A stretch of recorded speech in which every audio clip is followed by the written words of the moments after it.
Namaste, welcome to Suman TV and at the same time welcome to grand opening of Avakaya Pickles House. ఈ రోజు ఈ opening కోసం ఇక్కడ అందరూ కూడా వచ్చి ఈగర్ గా వెయిట్ చేస్తున్నారు ఎప్పుడెప్పుడు ఓపెనింగ్ అవుతుందా అని చెప్పేసి. ఈ ఇనాగ్రేషన్ కి మన లేడీ టైగర్ అలాగే serial actress and Bigg Boss 9 fame Tanuja గారు వచ్చేస్తున్నారు. సో అందరూ కూడా ఆవిడ ఎప్పుడు వస్తారా, ఈ గ్రాండ్ ఓపెనింగ్ ఎప్పుడు అవుతుందా అని చెప్పేసి వెయిట్ చేస్తూ ఉన్నారు.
సీరియస్లీ చాలా మంది మార్నింగ్ నుంచి వెయిట్ చేస్తున్నారు తెలుసా మీకోసం. వాళ్ళ పనులన్నీ ఆపుకొని మీకు ఈ క్రౌడ్ చూస్తే అర్థమైపోయి ఉంటుంది వాళ్ళు ఎంత లవ్ ఇస్తున్నారు అనేది. First of all congratulations. Thank you so much. You are looking great ma'am. Thank you. Okay, so ఎలా అనిపిస్తుంది మ్యామ్ ఆవకాయ పికిల్ హౌస్ ని మీరు ఇనాగ్రేట్ చేయడం ఎలా అనిపిస్తుంది? యాక్చువల్లీ చాలా హ్యాపీగా ఉంది అండ్ చాలా సారి విన్నాను దట్ ఇక్కడ పికిల్స్ కానీ స్వీట్స్ కానీ అన్ని చాలా బాగుంటాయి అనేసి. సో ఎప్పుడైనా ఒకసారి ట్రై చేయాలనుకున్నాను అండ్ ఆ టైం వచ్చింది. మీ ఫేవరెట్ ఫుడ్ ఏంటి?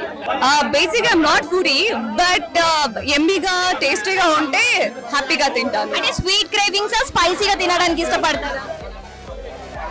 రెండు మిక్స్ అంటే డిపెండ్స్ ఆన్ మూడా. ఎగ్జాక్ట్లీ. ఎవరైనా ఇంటికి గెస్ట్ వస్తే ఏం ప్రిపేర్ చేయడానికి మీరు ఇష్టపడతారు? వాళ్ళకి ఏం ఇష్టమో అదంతా ప్రిపేర్ చేస్తాను because I love to cook కాబట్టి. సో ఈ అంటే ఇక్కడ ఆవకాయ అనేది నేమ్ ఫస్ట్ ఫేమ్ కాబట్టి ఆవకాయ అనేది మీకు ఇష్టమా? నాకు వేడి వేడి అన్నం ముద్దపప్ప నెయ్యి ఆవకాయ ఉంటే I'll be super happy. So ఇప్పటివరకు మీరు కుక్ చేసిన దాంట్లో మంచి కాంప్లిమెంట్స్ వచ్చి మీరు హ్యాపీగా ఫీల్ అయిన డిష్ ఏది? ఆనెస్ట్ గా చెప్పనా అన్ని, బికాస్ నా ఫ్యామిలీ నా ఫుడ్ అంటే చాలా ఇష్టపడతారు. సో దాంట్లో నాన్ వెజ్ బాగా వండుతాను. సో అందరూ నాన్ వెజ్ చాలా బాగా లైక్ చేస్తారు. అంటే మీరు వెజ్ ఎక్కువ తింటారా నాన్ వెజ్ ఎక్కువ తింటారా? వెజ్. అయితే ఇద్దరం సేమ్ పించ్ అనమాట గిచ్చాలి. అవునా? So nice. వెజ్ లో ఏ రెసిపీ బాగా ఇష్టం మీకు? నాకు రసం అండ్ రైస్. ఇంత సింపుల్ గా ఉంటారా? అసలు ఎక్స్పెక్ట్ చేయలేదు. Thank you so much madam. Me smile లాగే మీరు కూడా ఎప్పుడు హ్యాపీగా ఉండాలి, హెల్దీగా ఉండాలని కోరుకుంటున్నాము with avakaya. Thank you so much.